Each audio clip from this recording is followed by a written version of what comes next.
Hari Kartini, menelusuri warisan Kartini dalam transformasi pendidikan. Pas banget kita ngobrolnya bersama Kepala Sekolah Madrasah Ibtidaiyah Internasional Sabilillah, Dr. Hajah Mirhamidah Rahmah, SEMM. Tidak main-main nih. Pas banget dengan semangatnya Kartini. Selain beliau sudah berjuang keras untuk mendapatkan semua tingkat pendidikan itu, beliau juga memperjuangkan pendidikan di sekolahnya. Sekolah yang ada di bawah pengelolaan dari Ibu Mida. Ayo kita buktikan, benarkah sudah sesuai dengan semangat Kartini? Kalau saya sih percaya. Oke. Langsung aja cerita aja dari Ibu Mida sendiri, biar pendengar percaya. Ya, bagaimana Dewan Guru semuanya bisa mampu membuktikan terus mewarisi dan juga mengembangkan semangat Kartini. Apa aja nih Bu prestasi yang sudah diukir oleh MII Sabilillah di bawah kepemimpinan Ibu? Oke, baik, terima kasih. Jadi sebagai kepala sekolah, kepala madrasah di MI Internasional Sabilillah, alhamdulillah kami bersama seluruh Dewan Guru Sivitas Lembaga Sabilillah sudah berhasil, dalam artian telah berhasil mencetak banyak prestasi di bidang akademik maupun non-akademik.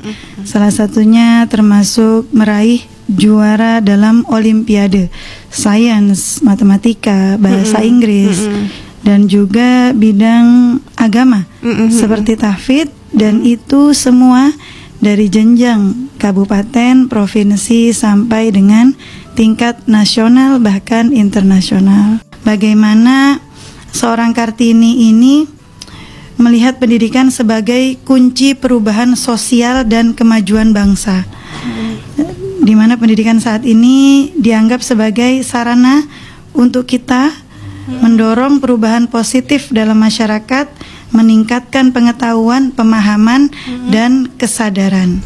Seperti itu. Oke. Itu sudah tercermin di setiap sektor ya, mulai dari pendidikan dini, lanjutan, sampai dengan jenjang atas gitu ya, sampai dengan D3. Kayaknya nih kalau S3. saya lihat-lihat dari semangat Kartini yang dipunya sama Bu Mida, gak heran nih ntar lagi kalau tiba-tiba ada kabar mau meraih gelar profesor. Amin. Amin, diaminkan ya, luar biasa. Itu semangatnya akan secara nggak langsung itu akan terpancar sendiri ya. Insya Allah. Ini aja saya udah kayak, aduh gimana ya, ini baru dapat gelar S-nya 1 nih, ntar lagi S-nya yang kedua kapan? Ini yang lebih muda dari saya malah sudah dapat doktoral gitu ya, luar biasa, mantap. Bu Mida, Kartini ini kan bukan sosok yang sembarangan gitu ya. Kalau saya ngelihatnya, beliau kan pernah mendengar ini ya Bu ya, bahwa nggak ada yang percuma dari seorang perempuan itu sekolah tinggi-tinggi gitu kan. Karena bagaimanapun juga yang di rumah yang menjadi contoh kita berpikir, contoh kita menyelesaikan masalah, kita menghadapi sesuatu, itu ibu ya kan. Semakin tinggi itu efeknya juga ke putra-putrinya beda. Nah, Anda mandangin gimana tuh? Kalau kepada anak ya khususnya ya, karena kita sebagai ibu, sebagai istri, ya sangat bermanfaat. Jadi bagaimana kita bisa mengatur emosi lebih matang gitu ya. Jadi ketika anak melakukan hal-hal yang tidak baik, itu bagaimana kita menyikapinya.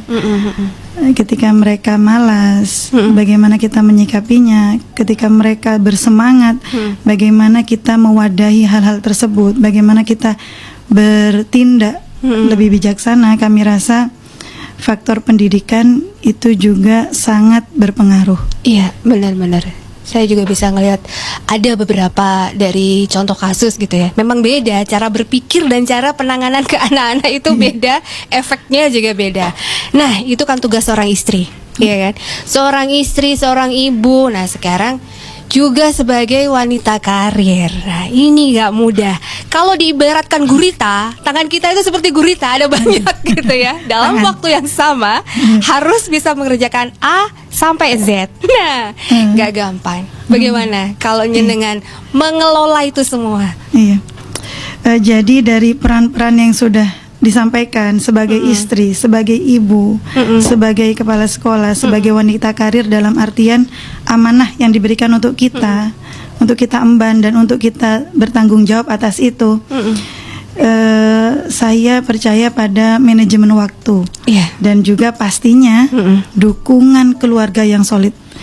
Jadi bagaimana keluarga dari kami pribadi, dari orang tua, dari mertua, dari keluarga, kesulitan kita untuk saling mendukung itu poin penting dalam memanage waktu yang efektif dan efisien pastinya. Dan juga saya berusaha menjaga keseimbangan dengan tadi mengatur prioritas.